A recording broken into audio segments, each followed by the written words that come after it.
Pratt is the Director of Communications at Gun Owners of America. Eric, welcome. Good to have you here this morning. Thank you, Martha. Thank you for having me. What's your response to what Reverend Jackson had to say there? Well, I would tell him you don't compromise with God-given rights. Americans in this country use guns at a minimum of 4,000 times a day in self-defense.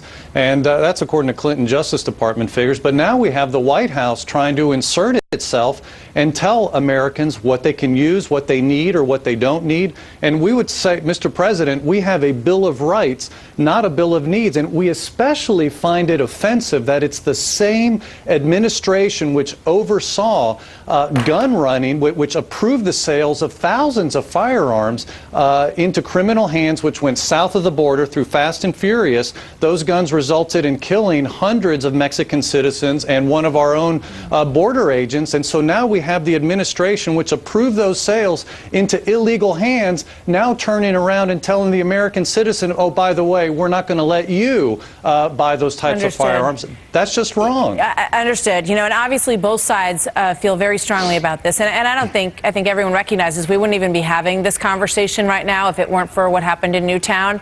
It seemed to turn a corner. Even after Aurora, we did not have the outrage that we saw after Newtown. So what do you say to, you know, and I've seen a lot of polls that say that many Americans, majority of Americans, in fact, believe that there's nothing wrong with clamping down and banning assault weapons, that there's no legitimate need for an individual to own an assault weapon.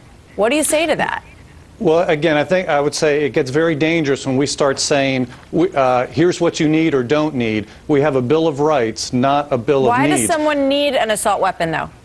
Well, how about the Korean merchants during the Los Angeles riots who defended their stores and they remained standing while others around them burned to the ground? They use these types of firearms. In fact, Fox News just last week was reporting on that Georgia woman who shot that guy who broke into her home. She was defending her twins. He came and attacked them. She had a 6-shot revolver. She shot and hit him 5 times.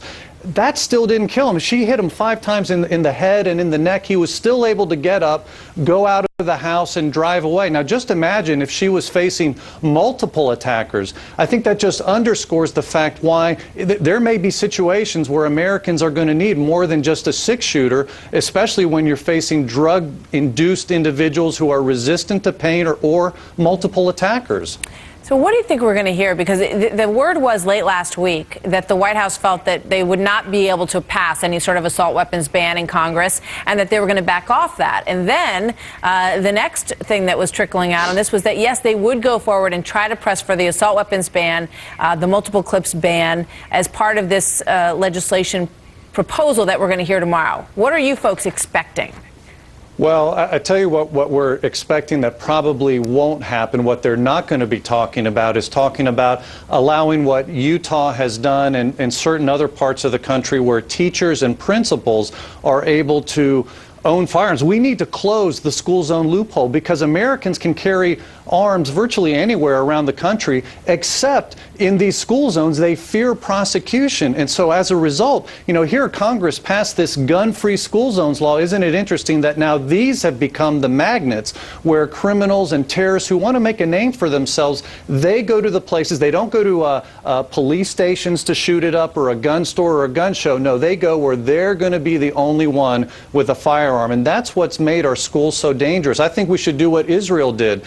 After a massacre of children in the 70s, they started arming their teachers. They have not had a successful attack against school children since then. Very interesting. And it's also interesting to note that 1/3 of schools, according to our reporting, already have an armed guard on the school campus, which has, you know, not really been met with the uproar that we've heard in the recent discussion about it. Eric, thank you so much for sharing your thoughts with us today. Very good to have you with us. We're going to get more of this. Thank you.